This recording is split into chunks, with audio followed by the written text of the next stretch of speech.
Hello and welcome to Tales from Nerd Episode 7. I am your host, A Random Nerd, and we're going to talk about the comics that are going to be released on Wednesday, and after that we're going to talk about the news that's been going around for the past week. So, what happened? It's been a weird week. It's been a calm week, and we're getting a bunch of good comics that is coming out on Wednesday.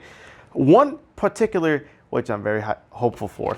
Right now we're going to go with The Amazing Spider-Man issue number 22, written by Nick Spencer and art by Humberto Ramos. Spider-Man is faced with an impossible situation. Who will live and who will die? Is it the hunter or is it the prey? Now, if you're trying to jump on Spider-Man, right now is not a good point because this is the end of an arc. Basically, it's this hunted storyline. It's where Kraven wants to die, and he's created this dome that covers New York Park, and he's brought in Spider-Man, all the animal-based villains like Vulture, some man-ape guy, but basically it's Kraven in his prime right now because he wants to die and he wants to be killed by Spider-Man, which is also a reference to the old storyline of Kraven's Last Hunt. Now, will this end in a good taste or in a bad taste? Because every issue's been leading up to this finale, and it hasn't felt like a finale yet. Maybe when it is jumped on, will it feel like finale? Am I excited for Nick Spencer's finale for his first ever event with Spider-Man? Yes. So far, everything he's done with Spider-Man has been a good stepping stone ever since Dan Slott has left the book. Now, after this, we're going to get a tease of the villain that has been teased in the past few issues since the very beginning of this Bugman creature. He apparently knows Peter's past and his life, so he knows that Peter is Spider-Man. Will we know what this bug creature will be? I don't know. But after this issue, 2 weeks from now or a month from now, you could jump on to issue 23. And So Far Hunted, is it a good storyline? Yes. If you've been reading upon it, pick it up. It's a very good read. And now we're going to talk about the book I have been excited for. Batman Last Night on Earth. Number 1, basically. It's not going to be like a regular size comic. It's going to be a mega size comic. It's going to be longer than the comic. It's going to cost a little bit more. But basically, we're going to give you the details. Written by Scott Snyder and art by Greg Capullo and Jonathan Glampion. Basically, these are the guys who did the amazing run on Batman on the New 52 run.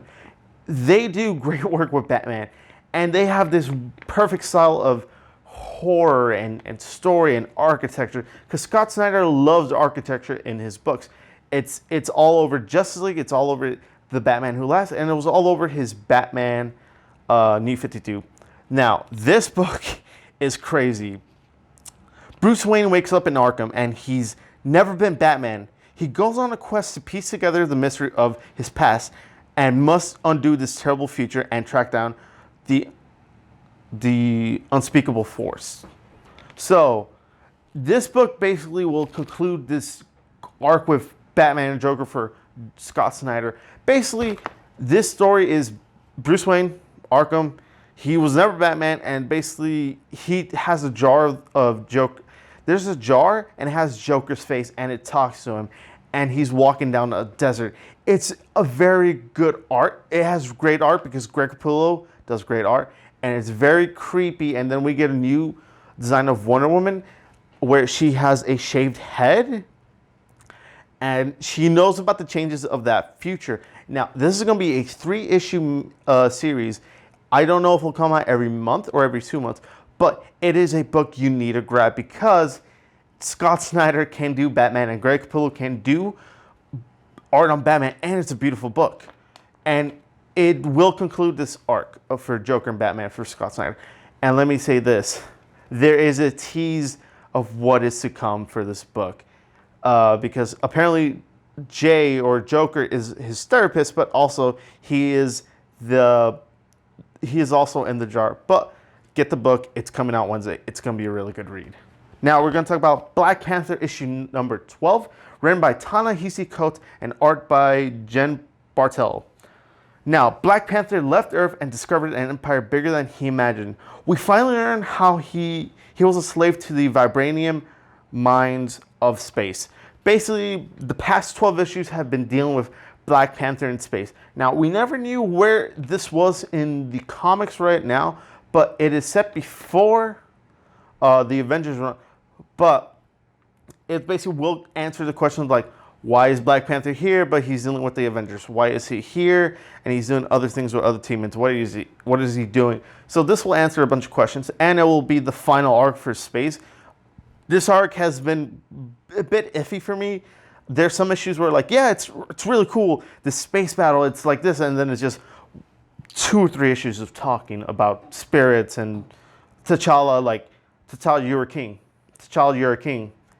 It's been an iffy book, but so far, this is concluding the issue, and also next issue will be a new storyline, and it's a good pick. Would I recommend right now reading it? No, but when the new issue of Black Panther comes out, yes.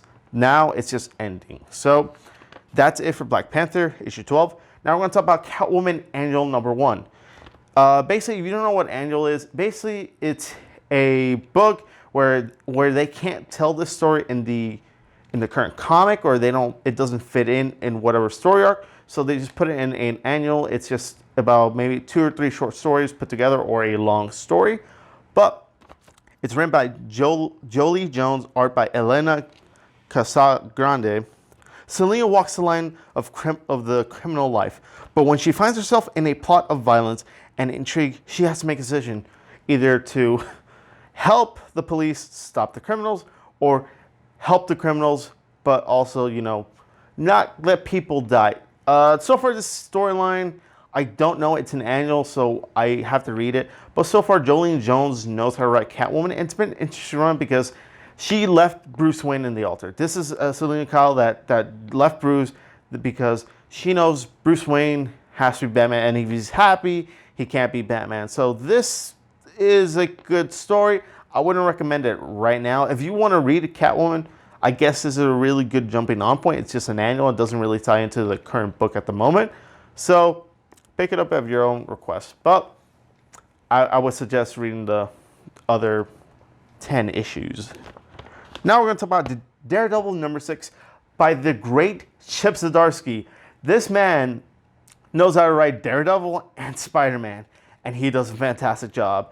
Considering his work with Spider-Man Life Story, which is Spider-Man in the each issue takes in the decade, and then his phenomenal run on Spectacular Spider-Man, and now he's on Daredevil. And oh yeah, Chip Zdarsky is writing the book, and art by Lalit Kumar Sharma.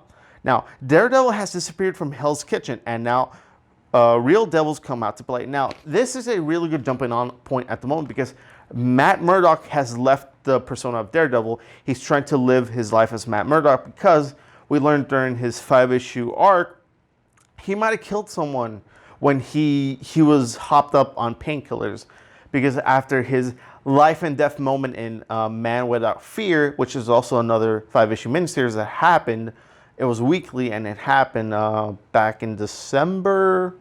Yeah, back in December. And let me say this, Chip Zdarsky can break down Daredevil and question himself, because all what he was doing is just, I'm like, no, I'm not a killer. Like, you guys are a killer. I'm not like Frank Castle. I'm not the Punisher. But if I were to tiptoe in that line, I could be the most functional killer, more functional than the Punisher. I could kill Punisher. That's what he says. That's what he implies in that run. And now he's just leaving the role of Daredevil. He's trying to live Matt Murdock. Now, this is a really good jumping on point. And let me just say this. If you read anything by Chip Zdarsky, pick it up. It is a must-read. It's probably one of the 2 or 3 must-reads for Marvel at the moment. So, Daredevil number 6, pick it up. Now we're going to talk about Detective Comics Annual number 2. Now, I just explained what an annual is. An annual is just maybe 3 or 4 stories put together in a book that can't be told right now at the main series. But the writer is Peter J. Tomasi, art by Travis Moore. Batman goes to his black case book and will come to face to face with his deadliest villain, the Reaper. The Black Book is Batman's unsolved cases, but a case from the past has reopened. Now, Peter J. Tomasi knows how to write Batman because he did a fantastic run on Batman and Robin, and also the Detective Comics at the moment. And so far, I'm digging his style, and anything he is writing, I would pick up. He also did a fantastic run on Super Sons. Yeah, that run was phenomenal. And this guy knows how to write Batman in a smart but snarky way, and he knows how to write Damian, because Damian hasn't been written well in Teen Titans. And I'm liking this. Damian is like, yeah, I'm joking around a little bit more. I'm exploring my child self more. I could draw. I know these skills. I never use them because I'm being an evil kid taking prisoners. But so far, is this a good jumping on point? Maybe. With Peter J. Tomasi, he will have a little influence on what's going on with right now with the Arkham Knight. But if you love his writing or want to jump on Batman with Detective Comics right now, it's a maybe. I wouldn't recommend it, but I would recommend after this Arkham Knight story arc finishes, which should be done about two or four more issues. Is it a pickup? Maybe. Now we're going to talk about Doomsday Clock number 10. Oh my God. It's written by Jeff Johns, art by Gary Frank. Now, this book has a strange... This is probably the longest delayed book I've ever had on my pull list. Basically, Doomsday Clock is basically introducing the Watchmen universe into the main DC universe. Now, this story was supposed to start in, I believe, in November 2017, and it was supposed to end in November 2018. We're still in 2019, and the book has not concluded. So far, it's been because the changes at DC, because Jeff Johns was the main guy for the comics, but he left that position, and Jim Lee and Dan DiDio picked up that role. And Dan DiDio is the man who made the New 52 not so fun and made everything edgy and dark, which not everyone liked. But this book is phenomenal, and it has fantastic writing, and it has so many callbacks to the Watchmen universe and the DC universe. Basically, if you're a die-hard fan of DC, this is a must book right now. And basically, it's just exploring Dr. Manhattan. We learned that Dr. Manhattan has a hand in the DC universe. It's been hinted at since the very beginning in DC Rebirth special issue number 1. It's been hinted at Detective, with him, Ozymandias took over Tim Drake, and then Action Comics with him revealing that maybe Dr. Manhattan saved Jor-El. So this is basically the culmination of this event. Now, after this issue 12, because it is a 12-issue miniseries, it's going to explain a lot of answers that Jeff Johns has hinted before, but I don't think it will be... It's a good book. It has fantastic art, and it has a lot of heart. Basically, a couple of issues ago, Dr. Manhattan waved his hand and he basically beat the crap out of every superhero in the DC universe. He knocked out Firestorm, Green Arrow, all the Doom Patrol people, all the Green Lantern. He actually took Guy Gardner's lantern ring, said, let me deconstruct this. And he has more power than the lanterns. And the lanterns are strong.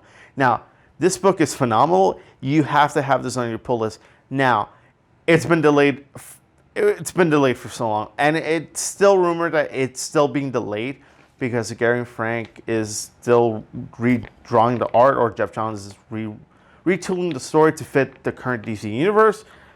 But so far, this book is phenomenal. When I get it, it's just like, yes, art, story, fantastic, must read. I couldn't give this book this much praise because it's phenomenal. And let me just say this, the variant covers they have is just phenomenal. They have one of DC and one of Watchmen. I get both. I don't have to get both. I get both because the art is just phenomenal. I mean, the covers are phenomenal. Is this a must-read? Yes. Do you need to pick up the other issues? Yes, unfortunately. They're a little bit harder to track, but there are rumors going around that they're releasing the first half of Doomsday Clock in trade, then the other half when the book finishes. Now, if you kept up with the story, you will know this is serious ramifications of the DC Universe. Again, couldn't give this book enough praise, but it's a must-read in my opinion. But if you don't want to read Doomsday Clock, it's a spiritual sequel to Watchmen. Just read Watchmen and then read, if you can find a version of Doomsday Clock #1. You could probably find it digital. Read that and you'll be like, yes, I am hooked on. Now we're going to talk about Fantastic Four #10. Writer is Dan Slott. Art by Paco Medina. Now, War of the Realms is brought to Yancey Street.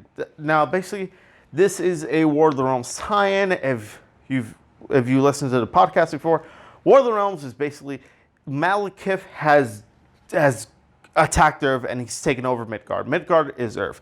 And my God, so far this war he's killed all the Valkyries. He's taken over Venom. He's attacking Avengers Mountain. This guy is attacking Earth. And basically now they're going to go against the Fantastic Four. Now, I don't know if this is set before issue 1 or issue 1 of War of the Realms or issue 4, but it's a tie-in. I'm picking it up because I'm reading Fantastic Four. I'm happy they're back, but maybe this shouldn't have a tie-in, but I'm picking it up nonetheless. Is it a good pickup? No, because it's stuck in War of the Realms. War of the Realms, big war, a lot of stakes. And Dan Slott, it's iffy with his Fantastic Four run. I'm sticking it through because if this is staying, we're getting more Fantastic Four books, and we haven't had a Fantastic Four book in about like 3 to 4 years. So having the Fantastic Four and reading them again is just, yes, I need Fantastic Four. But that's it. Would it be a good pickup? Not really. Now we're going to go to Giant Man #2, which is another War of the Realms tie-in. Basically, the writer is Leah Williams, art by Marco Castellio. The 4 giant men are on a mission from Lady Freya. Kill the Priarch of the Frost Giants, Ymir. Basically, they have to take down some Frost Giant to stop their attack on Florida. Yeah, they're in Florida right now. The Frost Giants are taking control of Florida. And basically having 3 of the smartest guys and probably 1 criminal, but he's not that smart, doesn't go well for them because they mess up. Last issue, you know what they did? They went to go, oh, hey doggy. And basically the dog's like, no, you're not a real Frost Giant. And he alerted all the Frost Giants, and they were chased, and they saw a huge wall of Frost Giants. They're like, oh, how are we going to get out of here? Now, this is a tie-in. You don't need to get it, but if you want to read Giant Man, you could pick it up. I wouldn't suggest so because you have to read all the you just have to read the main series of War of the Realms. Is it a good tie-in? It's iffy at the moment. The first issue is okay. I haven't read the second issue. By second issue, I will. When third issue comes out, I can tell you if it's pickable or not. But it's a pretty fun book, and you might give it a read. Is it? Well, you'll see when you read it. Now, this book. Jesus Christ, this book. Okay, this book has been. Okay, let me talk about it. Heroes in Crisis #9. Writer is Tom King.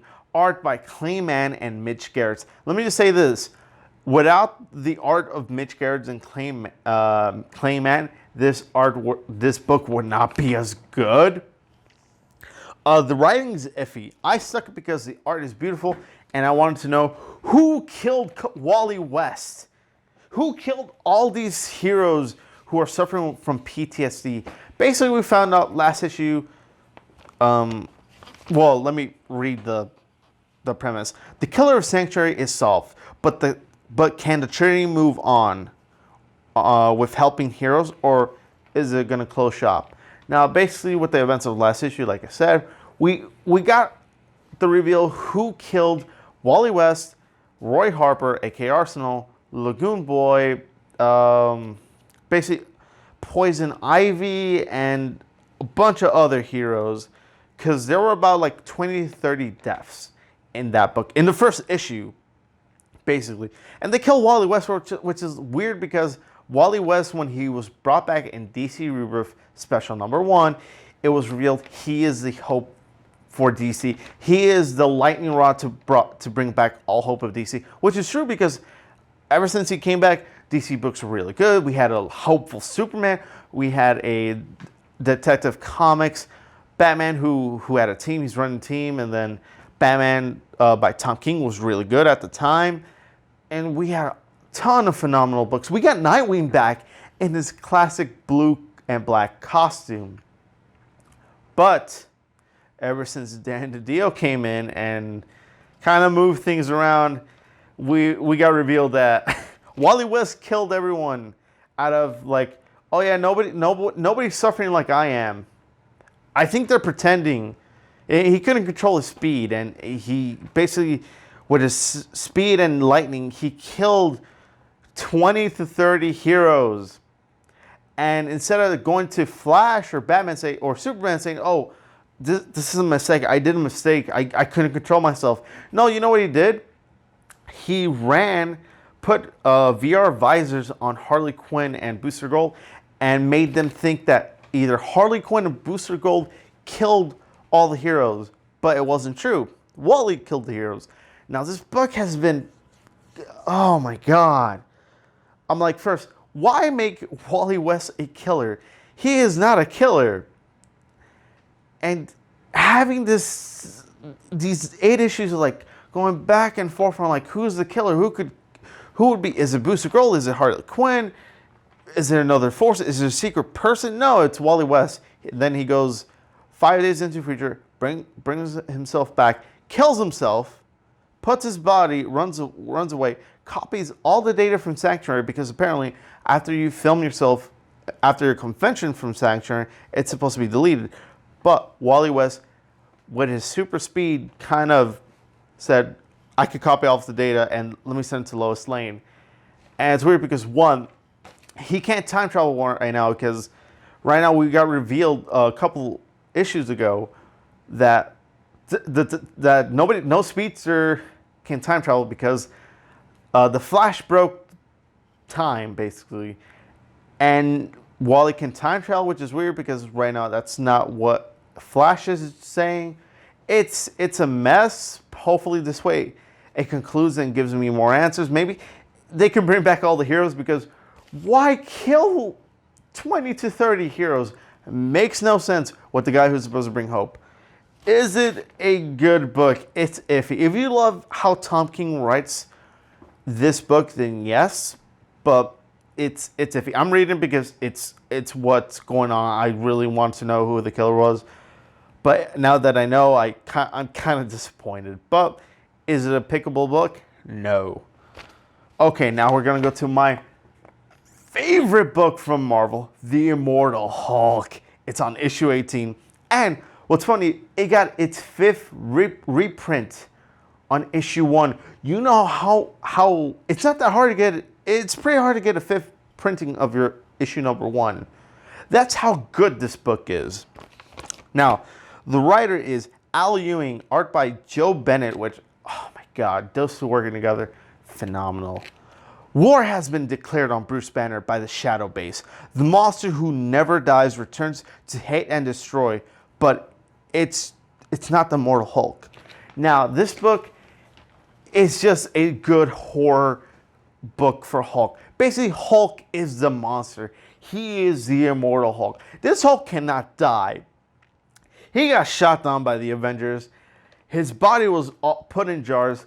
A doctor cut his heart open, and it was thumping. It was still thumping. It was as it was cut in half. The heart was in half. It was thumping. Oh my God, Al Ewing knows how to write a good Hulk story. And it's very, in this Hulk story, it's very like anyone who's died as a Hulk or has been a Hulk can come back. And what happened last issue is we got Joe Fixit, which it's revealed that Bruce Banner could tap into the other personalities of the Hulk. So we might get World Breaker Hulk in this book, maybe in the possibility of the future, which I'm like, imagine that with the rage right now with the Immortal Hulk. And let's just say this, every other personality of the Hulk is pretty much scared of this Devil Hulk. That's what he kind of names himself right now. And this Hulk is smart. He can talk to you in speeches, and he makes you question yourself. And this book is just really good. I highly recommend it. If you want to pick up the books right now, pick up the trades, and then just read from there. This man is just crazy. He is dangerous. This is one Hulk you do not want to piss off. Is it a good read? Yes. Pick up the trades. Get on track as soon as possible. I cannot say more for this book. Okay, now we're going to go to Marvel's Spider-Man City at War. It's written by Dennis Hopeless, Halium, and art by Michelle Bandini. Mary Jane investigates Mr. Negative's attack on the city, but can she and Spider-Man disarm Devil's Breath before it destroys the whole city? Now, this book is weird because it's kind of retelling how the first half hour to an hour of the Marvel Spider-Man video game. Now, if you love the video game, this book is perfect because it's basically retelling you the world, the story, and it adds a little bit more. Now, is it a pickup? No, it's only like a 5-issue miniseries. You don't have to pick it up. But if you love the Marvel Spider-Man game, this is kind of like a love letter for you. It's pretty good. That's pretty good art, and it really follows how the game is. Now, this Superman Leviathan Rising Special Number 1, written by Mark Andreyko, Brian Michael Bendis, Matt Fraction, and Greg Rucka. Art by Yannick Paquette, Mike Perkins, and Steve Lieber. Leviathan attacks Superman, but it's up to Lois Lane, Jimmy Olsen, and the heroes of the DC Universe to stop Master Pandemonium.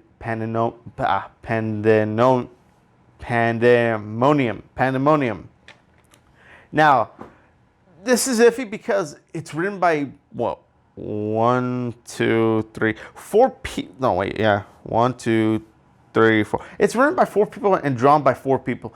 It's basically this and then the 6-issue miniseries of Leviathan. Basically, the 6th arc of Action Comics that was recently finished, this special, and then the Leviathan miniseries. Now, I'm iffy because Brian Michael Bendis hasn't done Superman very well, in my opinion, which it's also reflect on the sales, and not many people are liking his decisions. So far, his Action Comics is pretty decent. That's giving a little bit of praise, but with Matt Fraction and Greg Rucka helping him write this special, I have hope because they could say, Brian, I know you're taking Superman, but these are the things that we need to line up. Because also, we're also getting from after this special, we're getting a spin-off, 2 spin-offs. We're going to get a Jimmy Olsen book that's going to be 12 issues, and also a Lois Lane book, which I'm not going to pick up because I really don't need to know more about Jimmy Olsen or Lois Lane. I know she's a reporter. She's a top-tier reporter. Jimmy Olsen is a photographer. It's all I kind of really know. And spending $3.99 on a Jimmy Olsen and Lois Lane book, it's kind of pushing it for me. Do you need to pick it up? Yes, if you're into this Leviathan Rising arc, which is pretty interesting. It's been revealed that people aren't dying, but Leviathan's taking over people. They're taking people. And it's also hinted that someone from the superhero community has betrayed the heroes. Now, Leviathan Rising, I'm picking up the book. You don't have to pick up the book, but it's iffy for you. It's also $8.99, so it's a bit pricey, and it's very hard for people to pick up a pricey book. Now we're going to go to Superior Spider-Man issue number 6, written by Christoph Gage, art by Mike Hawthorne. Now, to save Otto's new love, he must team up with Doctor Strange and stop... to stop Master Pandemonium. Oh, I messed up on the last... it was just to save the DC Universe... To save the Man of Steel. That's what I was supposed to say last time. I lost track. Basically, Otto, he has a new body since was, I think, amazing. No, since the Secret War story arc, after that ended, his body is a mix of Peter Parker and his own DNA, which is like the prime. He's prime. He's healthy. He's young. He's amassed his fortune. He's a teacher now in California, and he is trying to live a normal life. But he bumps into an ex-lover when Otto was in Peter's body and during Superior Spider-Man the first time. And now they're teaming up to help save Los Angeles. And basically, we found out Otto's love is infected by a demon. And Doctor Strange is like, no. Like, he comes in and he's like, you're Dr. Otto Octavius. You're a bad guy. And you cannot be trusted. And Doc Ock's like, I know, but I need to help this woman because I love her. Now, Superior Spider-Man is really good. It's if you don't want the Peter Parker morals, this Superior Spider-Man is smarter, and it's Doc Ock. He's smarter and he tries to plan things out. He's a bit cynical. He's like to a fireman like, you can save more people if you go to this area and not work on this area. And the firefighter's like, no, our whole job is to save everyone. Doc Ock's like, no, you can't save everyone. And you need to sacrifice a few people to save the greater good. I love how he's a bit dickish, too. Yes, it's pretty good. It's a good jumping on point at the moment, because you can read last issue and then just pick up this one. And then you can kind of get the idea of how Superior Spider-Man is going. Now we're going to go to Thanos #2, written by Tini Howard, art by Ariel Olivetti. Now, this is a 5 or 4 issue mini, or a 6. Basically, I'll tell you the premise. The origins of the Black Order is revealed. Did Thanos make Gamora, or has she always been deadly? Now, this explores the young, when Gamora was younger, and how we got revealed last issue that she can actually see Mr. Death. Now, it's never been revealed. It's always been known that maybe Thanos has seen Mr. Death and Deadpool, but nobody else. And Gamora sees her, and it surprises Thanos. And maybe this is why he picked her up and maybe trained her. And this will kind of answer, like, has Gamora always been deadly, or is she just a child who was taken away from her planet, trained by an evil man, an evil dictator, and then just let free? Or has she always been this killer instinct person? Or it's like, I have to survive, I have to kill to survive. Now, it's interesting. It wasn't what's weird about this book, I was never going to get it. Apparently, it was on my pull list. I read the first issue. I liked it. Now, you could jump on. You can still find issue 1. I know in my comic book shop, there's still like 5 issues left. So it's a pretty pickable book at the moment. It's only like 5 issues. And if you love Thanos after Endgame and Infinity War, this is your book at the moment. Now we're going to talk about Thor #13, written by Jason Aaron, art by Michael Del Mundo. Thor's uncle Cole has been sent on a mission by Allfather Odin to get info on the Black Bifrost, but can Cole redeem himself? Now, this is another War of the Realms sign. You're going to hear that a lot for this month and next month, because next month in June is the finale for War of the Realms. And let me say this event, it's been a good pace. It hasn't been crazy like Secret Empire or... Yeah, Secret Empire. Secret Empire was crazy. And also that Spider-Geddon, man, that was a bit weird. But yeah, the times are pretty good. But it's just hard to follow the timeline because some books contradict each other. And so far, Thor has been okay. But I'm not really like... Well, I did like the last time, which is set in issue 1, where if you haven't read issue 1 of War of the Realms, what's wrong with you? It's really good. Basically, during War of the Realms, Loki was eaten by his father, Loki, and Thor #12 was just him discussing himself when Loki's just in the belly of Loki, and he's just like, oh God, I can't die. Why won't you let me die? Because he talks to his past version, his future version, and it was really good. Now, I don't know much of Cole, but so far from what I read on the wiki, Cole has betrayed Odin and Thor in the past, and now he's trying to redeem himself, but maybe he's tempted. Now, Thor, if you're reading Thor, it's a must Thor book for you, and it is also a must must War of the Realms book. You don't need to pick it up. You could pick it up right after War of the Realms. And I think there's another tie-in, and then it should pick up a new story arc. Am I loving War of the Realms? Yes, but maybe they should calm down. Marvel should know how to calm down on the tie-ins, because God, DC knows how to do tie-ins. They do better tie-ins than Marvel. Okay, 2 more books. Now they're both War of the Realms. God, I love War of the Realms. If you hear that sarcastic tone, I am okay with War of the Realms. Again, Marvel should calm down on the tie-ins. Just make 3 to 4 tie-ins, like how Dark Knight's Metal did, or what is it? That tie-in with Aquaman. Okay, War of the Realms, Spider-Man and the League of Realms #2, written by Sean Ryan, and Nico Leon. Art by Nico Leon, sorry. Can the team achieve anything as Spider-Man is a terrible leader? Now, this is basically a Spider-Man leading a team of realm people. He's leading a team of people from other realms, and he was fighting this lady. Like, no, he says, I came to help, but she's like, no, you're not here for help.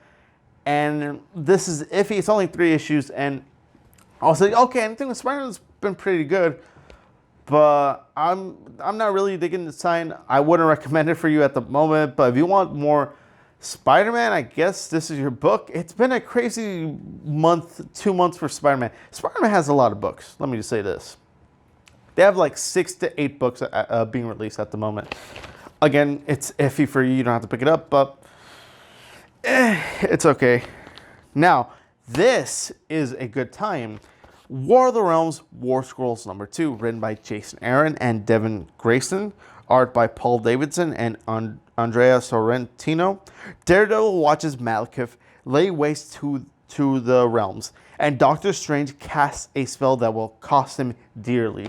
Now, this book is good because we also got the reveal that he has what's his name? What's his name? He's the Watcher. He's the guy who watches the Bifrost.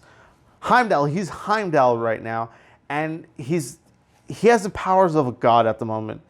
And basically, it's Daredevil with a sword, glowing eyes, and he's like, I can see everything. Now, this is really good because this gives Daredevil something to do in War of the Realms. He's not off fighting people. He's a watcher and a fighter sometimes. And this, he's looking for Kingpin. We learned that Malekith has Kingpin, and Malekith is trying to hunt down Daredevil and kill him because he's trying to stop him before Daredevil stops Malekith. Now, is it a must-read? Yes, if it's a must-read for War of the Realms, you don't have to pick it up. These books are optional, as always, but when this War of the Realms ends, it's done. Now, that's the end for comics. Well, one more thing for comics. Now, this was announced, it was a rumor for a while, for like a day or two, but then it's been confirmed by Tom King himself. Tom King of Batman. Tom King has been taken off Batman as of December 2019. Now, he was supposed to have this 100 arc issue with Batman, redefining Batman, trying to break him down to who he is, but he's been taken off, and it's only going to be like issue 85 that he's going to have. And it was announced, he announced that, and then I was like, huh. But he said he was going to have up to 100 issues, 105, because there has been like two or four issues that he hasn't written.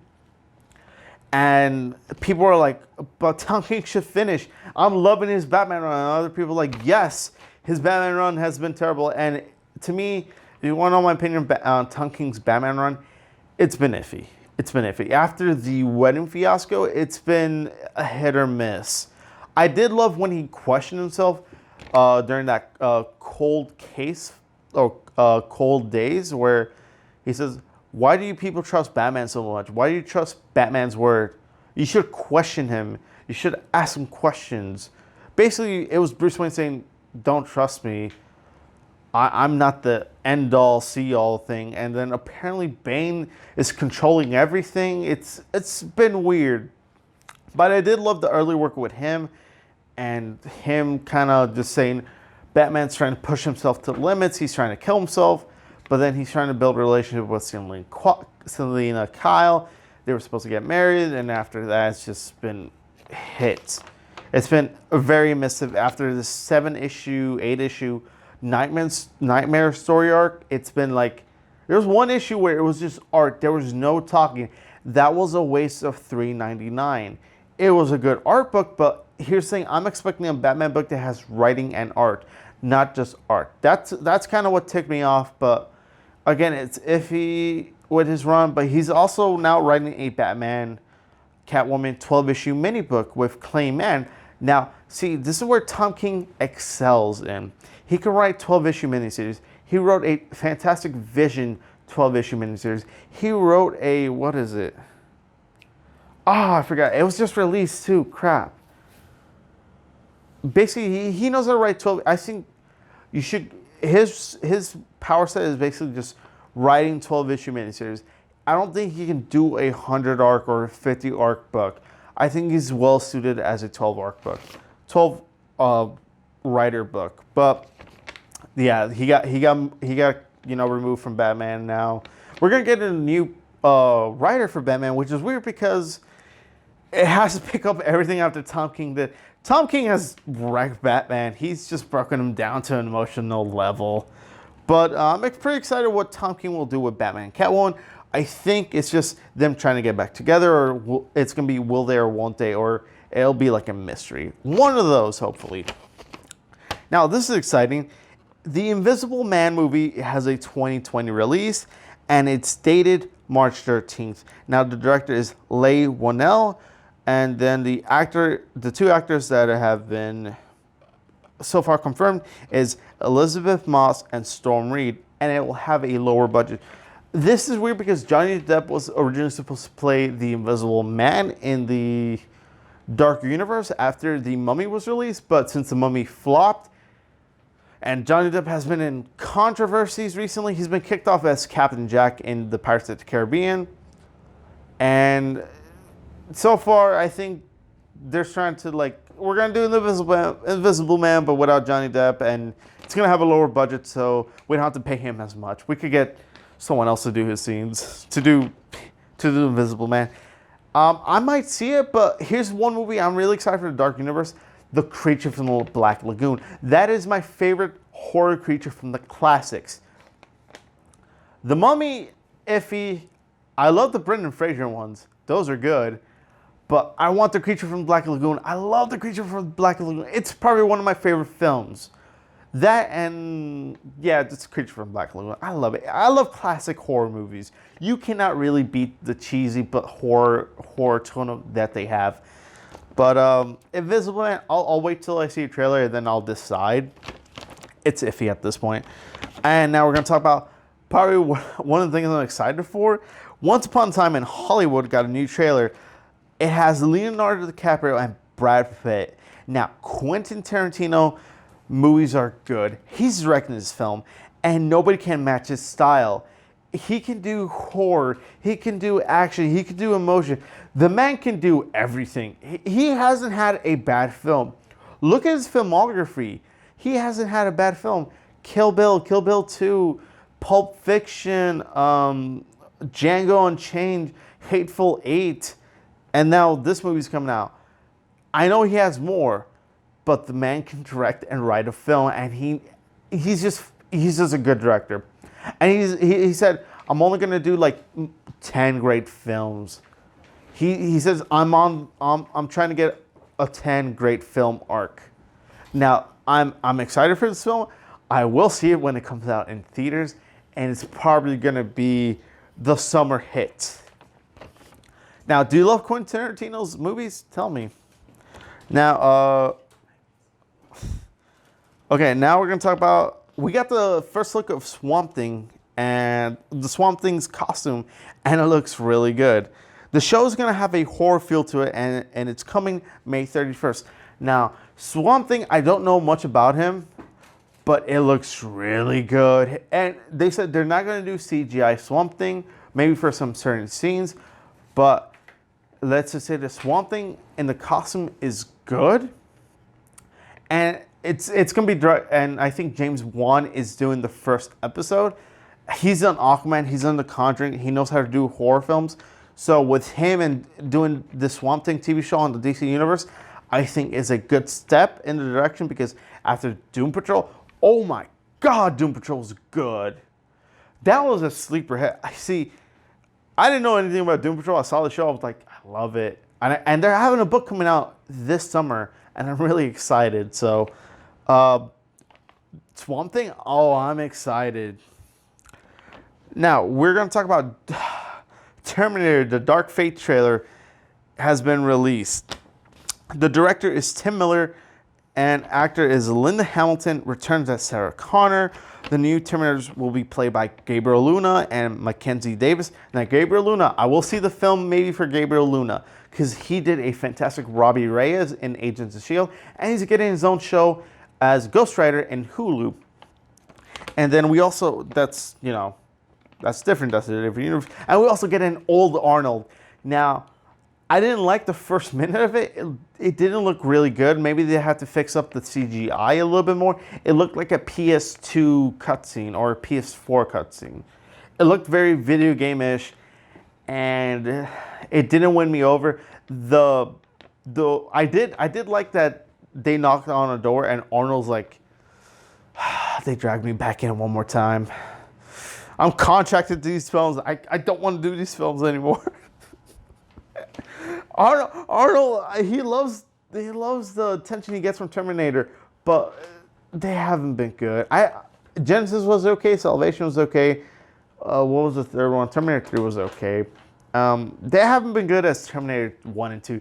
Those two are just masterpieces. And James Cameron says he's helping produce this film. He says, this is my true sequel for Terminator 2, which says the other films really don't fall into the timeline, which is very sad, because he kind of said, yeah, these are like what I think the movies will be. Am I excited for this film? I've seen another trailer.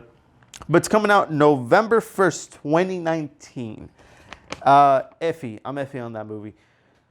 I know Linda Hamilton's back, and the guy who directed Deadpool, and we're getting that, and Arnold's back, but that really isn't winning me over, because the other ones haven't been that good. And when your franchise hasn't been that good, I'm not going to get pumped. I've been disappointed 2 times. Twice. It's probably going to be a 3rd time. You never know. Okay. Now, this is pretty fun. A Star Trek Picard promo teases the return of Patrick Stewart. I saw the promo. It's pretty hopeful. It's going to be on the CBS streaming service. It's going to be on the CBS streaming service. And I'm not going to get that because, one, I already have so many streaming services. Next year, we're going to get a crap ton more. Because Disney is having their own streaming service. CBS has their own streaming service. Amazon, Netflix, Hulu, and also the Warner Brothers is trying to have their own streaming service too. It's going to be like cable, and nobody's going to get those. Everyone's going to be like, no, screw you all. I'm only going to get Disney Plus because Disney is just money making. And Netflix is also projected to lose half its user base because it's taken away all the Marvel shows. It's not going to have original programming. It's not going to have any of the CW shows also. It's very difficult to keep a streaming service, your people happy, your customers happy when you don't have the product they wanted or that they signed up for. I signed up for Daredevil. Daredevil's not there anymore, which unfortunately was canceled. I love the first 2 seasons. I liked Luke Cage, the first 6 episodes. I liked the second season. The last first season, 6 episodes were bad. Iron Fist was okay. Second season got better. Jessica Jones was really good. Second season was like, huh. The third season is coming out also this year. And then The Punisher was really good in the first season. Second season has been iffy. But I signed up for Marvel shows, and you got rid of them. Frankly, okay, fine. You want to grow out of that. You want to create your own original programming. You did create a fantastic Umbrella Academy TV show. I will give it credit to that. It was a good show. You brought Lucifer back from cancellation. And the way that show ended, I think that might be the final season. But they are creating a 5th season. I want to see how they wrap up that, how he escapes from out. But Netflix it might die. Because you can't survive. When it's only one thing, you can survive. But when there's too many cooks in the kitchen, you're going to have trouble. That's my opinion. But Patrick Stewart's coming back as Picard. That's exciting. Now, Taika Waititi his film for Akira, a live-action Akira film, has a release date of May 2021. And it will coincide with John Wick Chapter 4, which is hard because John Wick has a fan base. Taika Waititi can direct films, but when you have a 3-franchise film like John Wick, let me say this, John Wick is fantastic. It's so good. The 3rd movie has a high level of action and a high level of story. I really cannot wait for Chapter 4. And it's going to have a battle with Akira, which I want to watch Akira, but it's like, my money's on John Wick, unfortunately. I'm sorry, Taika Waititi. John Wick Chapter 4, I'm more excited than your Akira. If I see a trailer for Akira, I might. Because your work on Thor Ragnarok has been fantastic. We can all agree on that. Now, this is something that broke the internet for like 2 days. Sonic the Hedgehog has moved to February 14, 2020, Valentine's Day, because its original date was supposed to be November 8th, because the internet rejoiced and said, we do not like your Sonic design. And the director said, yeah, we know, we've gotten a lot of complaints. People have done fantastic fan art, and yeah, we're gonna change it because you guys are the fans, you guys deserve the best look of Sonic. Everyone's like, if you were a true fan of Sonic, all you had to look at the model and say, no, that's not Sonic. You guys messed up. But luckily, the animators have a time to relax. They have, 6 months to reanimate the film? Oh, like probably 8 to 10 months to reanimate the film, which good, because if they had to rush it, those animators, I would feel bad because they would have to work like 12-hour shifts. If you're an animator, I know a couple of animators. They work hard. Really, they work really hard, and it's really hard to animate in a rush. But with a redesign, is it a movie you're gonna see? Not really. I really don't like the dialogue they put in the trailer, and hopefully they could reshoot the film, make it not so comedic. Maybe keep it comedic, but not too comedic. Not stupid comedic. Let it be smart comedic at least. Am I gonna see the film? Maybe. Have to see another trailer. I wasn't a big fan of the first trailer. Oh, I'm really excited for this. Godzilla got a mini trailer, and he's fighting 3 titans. And the movie comes out this Friday, May 31st. I'm excited for this film because after this, he is fighting King Kong. That is a battle I want so bad. Now, he's Godzilla, King of the Monsters. I think that's what it's called, King of the Monsters. I really can't wait for this film. He's fighting Ghidorah. He's fighting 2 other creatures. Mothra's in it. Oh my god! And it has the actress who plays Eleven from Stranger Things. You have a good cast, and you have Godzilla fighting monsters. Hopefully, we get more Godzilla than we did in the first film. I like the first Godzilla film, but I wish we didn't focus so much on the humans. I hope I wish we focused more on Godzilla, but I understand why, because it had to be slow paced. You have to respect the art, because not everyone liked the first Godzilla film from 1998, which the original creator said, that's not Godzilla. You took the god out of Godzilla. He is Zilla. And there's actually, they added that Godzilla to the Godzilla main film series from China or Japan, and he got demolished in like 5 seconds. The real Godzilla slapped Zilla into a building, atomic breathed that Godzilla, and he got destroyed. Which I'm like, ha! Oh, I love Godzilla. Godzilla's fun. I love the cartoon show though. The cartoon show from from like the 2000s that's supposed to be a sequel to the movies. That was good. That was good as its own thing, but the movie wasn't that good. this is really quick. The big rumor was that Deadpool was supposed to be introduced in Spider-Man 3, but it's not going to happen because the Fox thing just happened, and it's very hard. But Ryan Reynolds is being kept as Deadpool for the MCU, so that's a plus. I was like, oh, if they do that, then we're going to have Deadpool and Spider-Man movies. I'm like, yes, because they're doing that in the comics. They're a very good comedic duo in the comics. But they said Deadpool might not be in the Spider-Man, but Tom Hardy's Venom might be, which I am not excited. I didn't enjoy Venom. My reason was it wasn't Venom.